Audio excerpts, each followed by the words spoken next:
식사를 마친 지 불과 20분밖에 지나지 않았는데 눈꺼풀이 천근만근 무거워지고 머리가 멍해지는 경험을 해보셨습니까?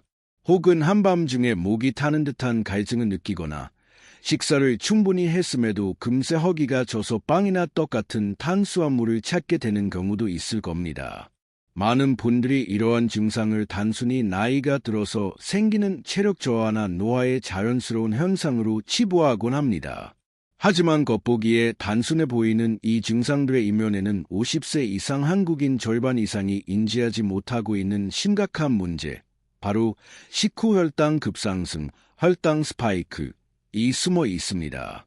이는 단순한 피로감이 아니라 우리 몸이 보내는 위험 신호일 가능성이 매우 높습니다. 파트 2. 혈당 스파이크가 혈관에 미치는 치명적 영향. 혈액 속의 당 수치가 급격히 치솟으면 우리 몸은 이를 처리하기 위해 과부하 상태에 걸립니다. 이를 도로 상황에 비유하자면 좁은 도로에 무거운 트럭들이 쉴 새 없이 지나다니는 것과 같습니다. 이로 인해 심장, 뇌, 눈, 신장 등의 영양을 공급하는 미세혈관들은 점차 손상되고 약해집니다. 실제로 진료 현장에서는 평소 건강을 자신하던 분들이 갑작스러운 뇌졸중이나 심근경색으로 쓰러지는 안타까운 사례를 자주 목격합니다. 이들의 공통점은 식후 혈당이 안전 범위를 넘어서는 혈당 스파이크가 반복되었다는 것입니다. 비록 그 시간이 하루 몇십 분에 불과할지라도 수년에 걸쳐 축적되면 혈관 시스템 전체를 망가뜨릴 수 있습니다. 혈당 관리는 마치 강물을 관리하는 것과 같습니다. 혈당이 안정적일 때는 맑은 물이 흐르지만 요동치게 되면 흙탕물이 되어 강바닥과 주변 지형을 깎아내리는 것과 같은 이치입니다. 파트 3. 가장 가까운 해결책, 양배추의 재발견. 제가 수십 년간 환자들을 진료하며 가장 안타까웠던 점은 해결책이 생각보다 아주 가까운 곳에 있다는 사실을 많은 분들이 모르신다는 것입니다. 그 해결책은 바로 냉장고 속에 흔히 있는 양배추입니다. 한국인의 식탁에서 양배추는 쌈, 김치, 샐러드, 찌개 재료 등으로 매우 친숙한 식재료입니다. 하지만 양배추가 혈당 조절과 식욕 억제에 탁월한 효과가 있다는 사실을 아는 분은 드뭅니다. 문제는 대부분의 사람들이 양배추를 섭취하는 방식과 타이밍이 잘못되었다는 점입니다.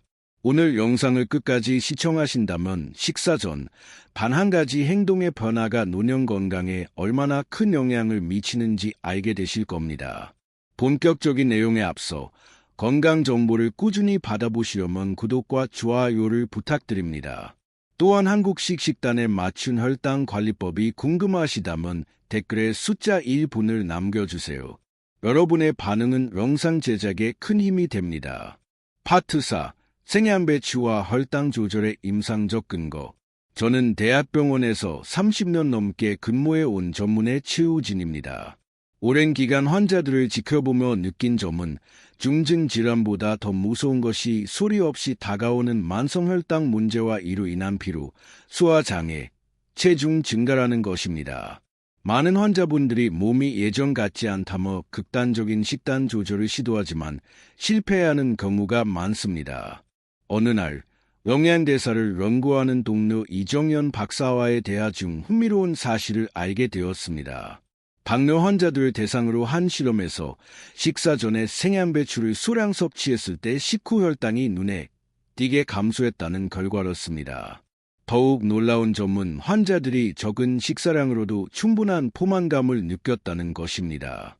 저는 기존의 식사 순서 변경을 권장해왔지만 양배추라는 특정 식재료가 이렇게 큰 역할을 할 줄은 미처 생각지 못했습니다. 그 후 저는 우리가 흔히 익히거나 절여 먹는 방식이 아닌 양배추 본연의 기능을 살리는 섭취법에 주목하게 되었습니다. 파트 5. 왜 반드시 생양배추여야 하는가? 효소의 비밀. 양배추는 마법의 약이 아닙니다. 하지만 올바르게 섭취하면 강력한 건강 도구가 됩니다. 제가 환자들에게 생양배추 섭취를 권장하고 관찰한 결과 혈당 그래프에서 뚜렷한 변화를 확인할 수 있었습니다. 핵심은 조리하지 않은 생것이어야 한다는 점입니다. 익힌 양배추는 그 효과가 현저히 떨어집니다. 그 이유는 생양배추에 들어있는 특별한 효소 때문입니다.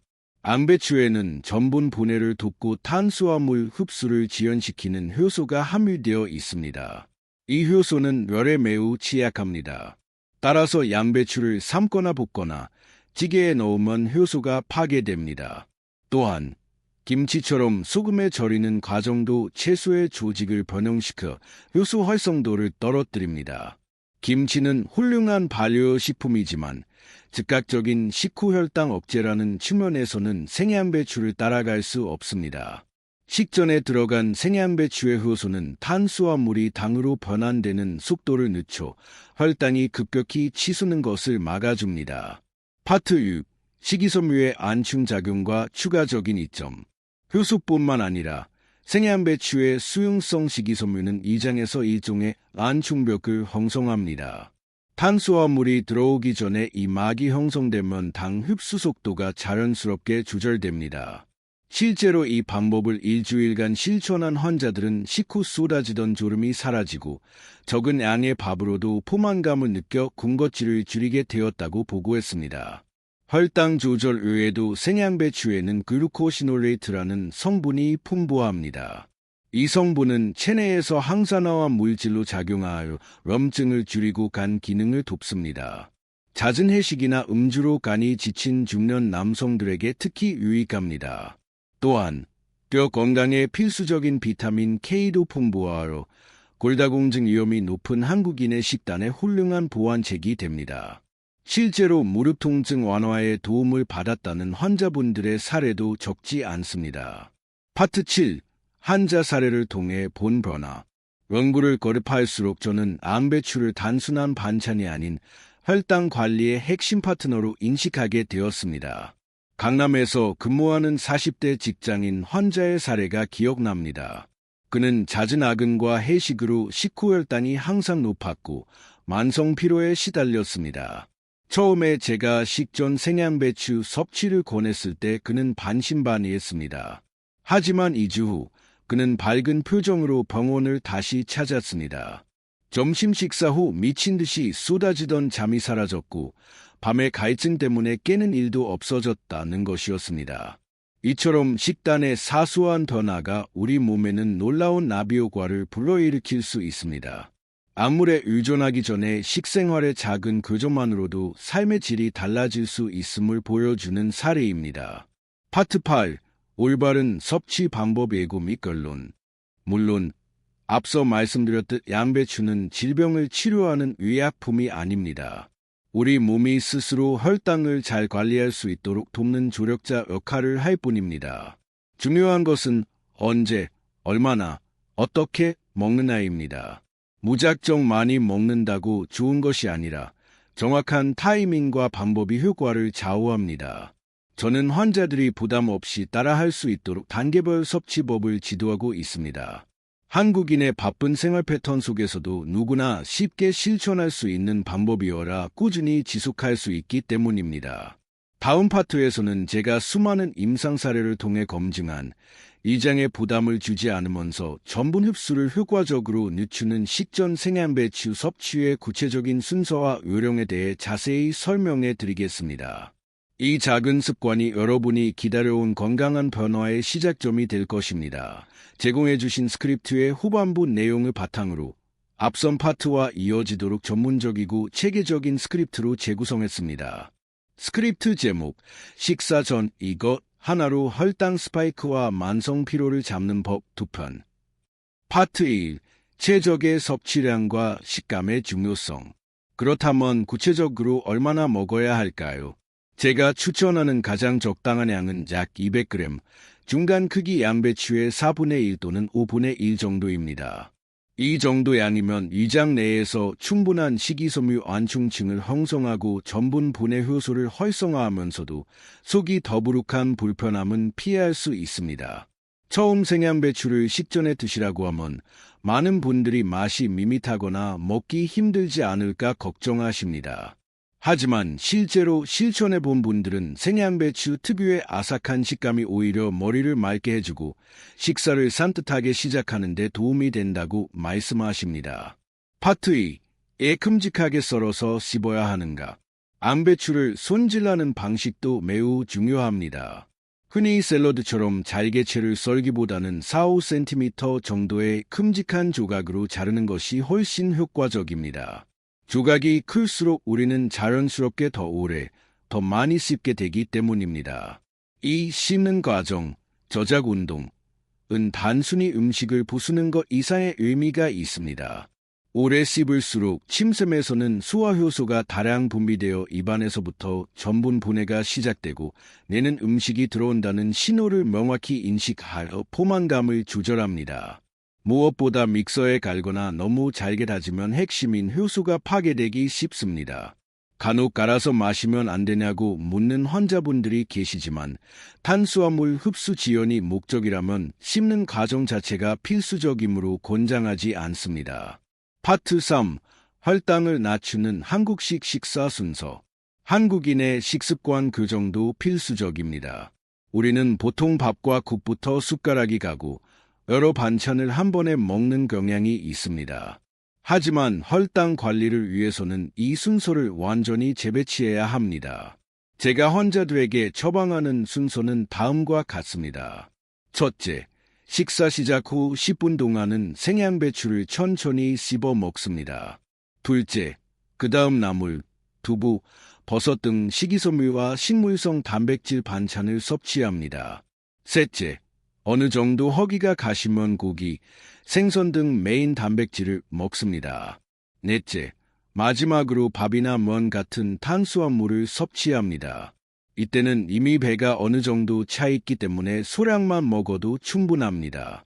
처음에는 밥을 나중에 먹는 것이 어색하고 힘들 수 있습니다. 그러나 며칠만 지나면 먼저 채워진 섬유질 덕분에 식욕이 자연스럽게 줄어들고 억지로 참지 않아도 탄수화물 섭취량이 감소하는 놀라운 경험을 하게 됩니다. 파트 4. 식습관 교정의 실제 사례. 택배기사님. 기억에 남는 환자분이 있습니다. 대구에서 택배업에 종사하시는 50대 남성분으로 불규칙한 식사시간 탓에 운전석에서 급하게 라면으로 끼니를 때우는 경우가 많았습니다. 당연히 식후혈당은 항상 위험 수치였습니다. 현실적으로 식단을 완벽히 바꾸기 어려운 그분께 저는 라면을 드시기 전에 생양배추 몇 조각만 먼저 꼭 씹어 드시라고 조언했습니다. 일주일 후 그분은 희한하게 라면을 먹어도 몸이 전처럼 무겁지 않고 가볍다며 연락을 주셨습니다. 이는 음식의 종류도 중요하지만 먹는 순서와 체내 처리 과정을 돕는 것이 얼마나 큰 차이를 만드는지 보여주는 결정적인 사례입니다. 파트 5. 섭취 시 주의사항, 치아 및 이장 문제. 물론 생양배추 섭취가 어려운 분들도 계십니다. 치아가 약한 어르신들의 경우 큼직한 조각을 씹기 힘들 수 있습니다. 이럴 때는 가늘게 채를 썰되 입안에서 죽이 될 정도로 충분히 씹어서 삼키시길 권합니다. 정말 씹기 힘들다면 갈아서 걸쭉하게 드셔도 되지만 섬유질인 건더기를 절대 걸러내서는 안 됩니다. 또한 평소 채소 섭취가 적었던 분들은 갑자기 섬유질이 들어오면 가스가 차거나 더부룩할 수 있습니다. 이런 분들은 처음 100g 정도로 소량 시작해 점차 늘려가는 것이 좋습니다. 특히 위염이나 역류성 식도염이 심한 분들은 공복에 생양배추가 자극이 될 수 있으므로 밥 한두 숟가락이나 삶은 감자를 먼저 드셔 이를 보호한 후 양배추를 섭취하는 것이 안전합니다. 가장 중요한 것은 내 몸의 반응을 살피는 것입니다. 파트 6. 건강하고 맛있게 먹는 드레싱 팁. 생양배추를 매일 먹기 지루하다면 건강한 드레싱을 곁들이는 것도 방법입니다. 단, 시중에 당분이 많은 소스는 피해야 합니다. 대신 사과 식초에 저염 간장, 그리고 참기름을 약간 섞은 드레싱을 추천합니다. 기호에 따라 얇게 썬 마늘이나 레몬즙을 추가하면 풍미가 살아나 맛있게 즐길 수 있으면서도 혈당에는 영향을 주지 않습니다. 이러한 작은 변화가 쌓이면 전분 흡수가 지연되어 혈당이 안정되고 하루의 에너지 흐름이 부드러워집니다. 극단적인 다이어트 없이도 몸이 스스로 건강한 균형을 찾아가는 것입니다. 파트 7. 몸이 변화하는 시간, 3개월의 법칙. 저는 환자들에게 항상 3개월 계획을 제안합니다. 의학적으로 우리 몸의 세포가 재생되고 체질이 바뀌는 데 필요한 최소한의 주기가 약 3개월이기 때문입니다. 너무 급하지도 지루하지도 않은 이 기간은 혈당과 체중, 전반적인 대사가 안정화되는 데 최적의 시간입니다. 거창한 목표가 아닙니다. 식후 혈당 수치가 조금 내려가고 체중이 3kg 정도 줄고 식곤증이 사라지는 작은 변화들이 목표입니다. 인천에 사시는 60세 박지영님의 경우 온갖 다이어트에 실패했었지만 이 방법을 통해 3일 만에 폭식 욕구가 사라졌고 3개월 후에는 체중 감량과 함께 혈당이 정상 범위로 돌아왔습니다. 그녀는 이제 양배추가 오래된 친구처럼 느껴진다고 합니다. 또 다른 사례인 카페를 운영하는 38세 김민수님은 늦은 저녁 식사와 디저트 시식으로 전당뇨 판정을 받았었습니다. 하지만 저녁 식전 양배추 섭취를 3개월간 지속한 결과 커피와 단 것을 완전히 끊지 않았음에도 머리가 맑아지고 혈당이 뚜렷하게 개선되었습니다. 순서만 바꿨는데 몸의 반응이 달라졌다는 것이 그의 증언입니다. 파트 8. 맺은 말 및 추가 정보 안내. 3개월은 계절이 바뀌는 시간입니다. 겨울에서 봄이 하루아침에 오지 않듯 우리 몸도 서서히 변화하러 어느 순간 꽃을 피웁니다. 완벽할 필요는 없습니다. 바쁜 날은 저녁에만이라도 가식한 다음 날은 다시 루틴으로 돌아오면 됩니다. 중요한 것은 꾸준함입니다.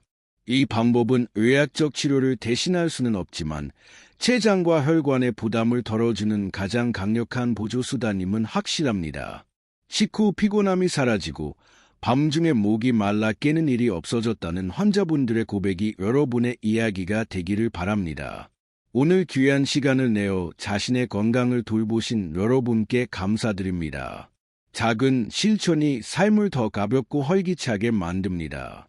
만약 한국인의 식습관에 맞춘 7일 혈당 관리 식단 영상이 필요하시다면 댓글에 벌프 숫자 2분 벌프를 남겨주세요. 오늘 내용이 유익했다면 사랑하는 가족과 지인들에게 공유 부탁드립니다. 여러분의 매일이 건강과 활기로 가득하기를 응원합니다.